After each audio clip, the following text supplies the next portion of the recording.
Model-model pengembangan kurikulum. Model pengembangan kurikulum dibagi menjadi 7. Yang pertama, model administratif. Yang kedua, model dari bawah atau grassroots. Yang ketiga, model demonstrasi. Yang keempat, model Beucam. Yang kelima, model terbalik Hilda Tabak. Yang keenam, model hubungan interpersonal dari Rhodes. Yang ketujuh, model action research yang sistematis. Yang pertama, model administratif, yaitu model pengembangan yang bersumber pada pemerintah atau sentral. Langkah-langkah berjalannya model administratif, yaitu yang pertama, atasan membentuk tim yang terdiri atas para pejabat yang berwenang. Yang kedua, tim merencanakan konsep, rumusan tujuan umum, dan rumusan falsafah yang diikuti. Yang ketiga, dibentuk beberapa kelompok kerja yang anggotanya terdiri atas para spesialis kurikulum dan staf pengajar yang bertugas untuk merumuskan tujuan khusus dan kegiatan belajar. Yang keempat, hasil kerja dari butir 3 direvisi oleh tim atas dasar pengalaman atau hasil dari tryout. Yang kelima, setelah tryout yang dilakukan oleh beberapa kepala sekolah dan telah direvisi seperlunya, baru kurikulum tersebut diimplementasikan. Yang kedua, model dari bawah atau grassroots. Model pengembangan kurikulum administratif bersifat sentralisasi. Inisiatif mengembangkan datangnya dari bawah atau para pengajar. Tim pengajar dari beberapa sekolah ditambah narasumber lain dari orang tua, peserta didik, atau masyarakat luas yang relevan. Pihak atasan memberikan bimbingan dan dorongan. Untuk pemantapan konsep pengembangan yang telah dirintisnya, diadakan loka karya untuk mencapai input yang diperlukan. Yang ketiga, model demonstrasi, yaitu guru-guru yang diorganisasi dalam kelompok melaksanakan suatu proyek pengembangan eksperimental kurikulum. Beberapa guru yang tidak puas terhadap kurikulum yang ada, kemudian melakukan eksperimen dalam area tertentu dalam kurikulum dengan maksud menemukan alternatif pelaksanaan kurikulum.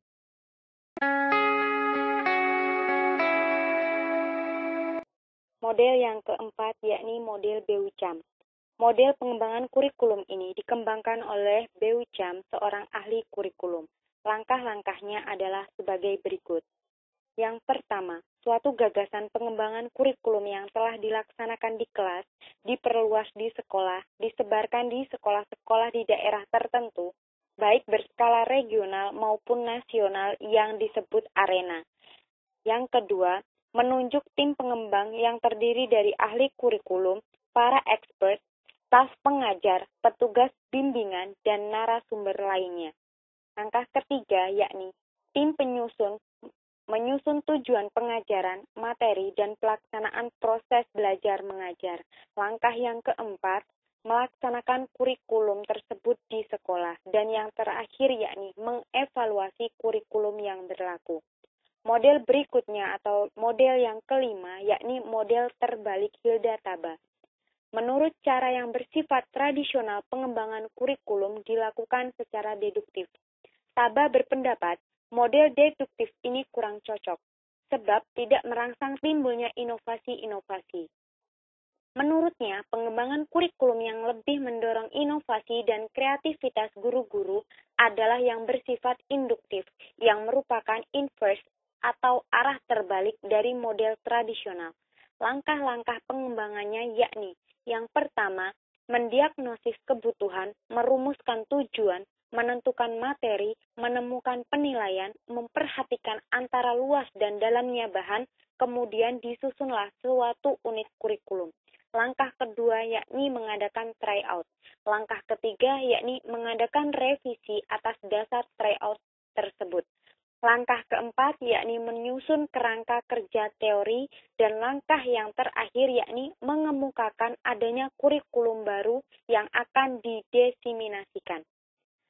Model berikutnya atau model yang keenam, yakni model hubungan interpersonal dari Rogers. Kurikulum yang dikembangkan hendaknya dapat mengembangkan individu secara fleksibel terhadap perubahan-perubahan dengan cara melatih diri berkomunikasi secara interpersonal. Langkah-langkah pengembangannya yakni yang pertama, diadakannya kelompok untuk dapatnya hubungan interpersonal di tempat yang tidak sibuk.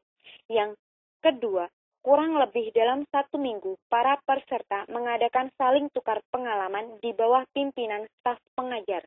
Langkah ketiga yakni kemudian diadakanlah pertemuan dengan masyarakat yang lebih luas lagi dalam satu sekolah, sehingga hubungan interpersonal akan menjadi lebih sempurna. Langkah terakhir yakni, selanjutnya pertemuan diadakan dengan mengikut sertakan anggota yang lebih luas lagi, yaitu dengan pengikut sertakan para pegawai administrasi dan orang tua peserta didik. Dengan langkah-langkah tersebut, diharapkan penyusunan kurikulum akan lebih realistis karena didasari oleh kenyataan yang diharapkan. Model terakhir atau model yang ketujuh, yakni model action research yang sistematis. Model kurikulum ini didasarkan pada asumsi bahwa perkembangan kurikulum merupakan perubahan sosial. Hal itu mencakup suatu proses yang melibatkan kepribadian orang tua, siswa, guru, struktur, sistem, dan sekolah. Pola hubungan pribadi dan kelompok dari sekolah dan masyarakat. Sesuai dengan asumsi tersebut, model ini menekankan pada 3 hal, hubungan insan, sekolah, dan organisasi masyarakat, serta wibawa dari pengetahuan profesional. Kurikulum dikembangkan dalam konteks harapan warga masyarakat pada orang tua, tokoh masyarakat, pengusaha, siswa, guru, dan lain-lain. Mempunyai pandangan tentang bagaimana pendidikan, bagaimana anak belajar, dan bagaimana peranan kurikulum dalam pendidikan dan pengajaran. Penyusunan kurikulum harus memasukkan pandangan dan harapan-harapan masyarakat, dan salah satu cara untuk mencapai hal itu adalah dengan prosedur action research. Langkah-langkah pengembangan kurikulum ini yakni, yang pertama, dirasa adanya problem proses belajar mengajar di sekolah yang perlu diteliti. Langkah kedua yakni mencari sebab-sebab terjadinya problem dan sekaligus dicari pemecahannya. Kemudian menentukan putusan apa yang perlu diambil sehubungan dengan masalah yang timbul tersebut. Dan langkah terakhir yakni melaksanakan putusan yang telah diambil.